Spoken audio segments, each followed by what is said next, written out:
So which one of these are going to have the largest impact on moving interest rates this week? Is it going to be the continuation of the Iran conflict? Or if we get a resolution, how does that impact the markets? Is it going to be Fed Chairman Powell's last Fed meeting that's happening tomorrow? Or is it simply going to be the fact that it's month? And so let's just dive in. I think number one on the list, obviously, is the conflict.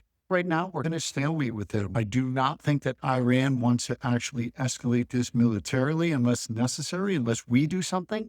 So I think right now it's just going to be choke them all financially, and it could take weeks to a possible month, which is the unfortunate news. So what that does, I think it just keeps everything kind of level. The more that we get of potential talks, I think it's good. But as we see, as this drags on, oil goes up, and that's bad, as well as the 10-year treasury. Now, we have a Fed decision tomorrow. Look, it's Fed Chairman Powell's last meeting, and thankfully, I am happy to see him go. And no, I'm not talking about anything current. I just don't think he's been a great Fed chairman. Once again, he's the one that allowed QE to just continuously go on after we were post-pandemic, and I believe has us in the current inflationary situation we are today. Now, the Fed's not going to do a damn thing to the Fed funds rate. It is going to be the vernacular, but I think people are going to be more concerned not what Fed Chairman Powell has to say, but what other Fed members are thinking. And I think that's what traders are going to be concerned about. Are they looking hawkish, or are they feeling dovish with the current economic environment? We know Warsh is going to come in. He's going to be a little bit more dovish, and we'll see if P can pull people over there. And then month end, as we see all the time in month end, we see a rally one way or the other.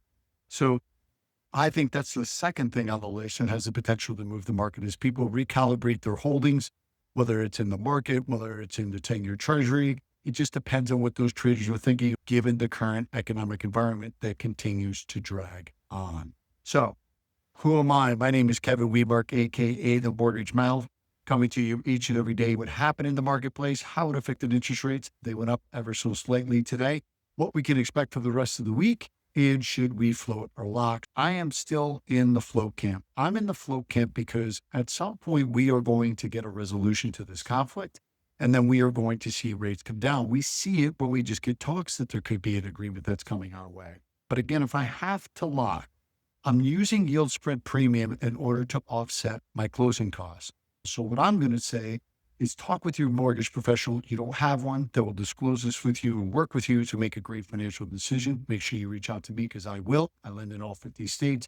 And you want to use that money to offset closing costs. So when rates drop in the future, you're in a position. All right, y'all. Have a great evening. I'll be coming to you tomorrow with another episode. Till then,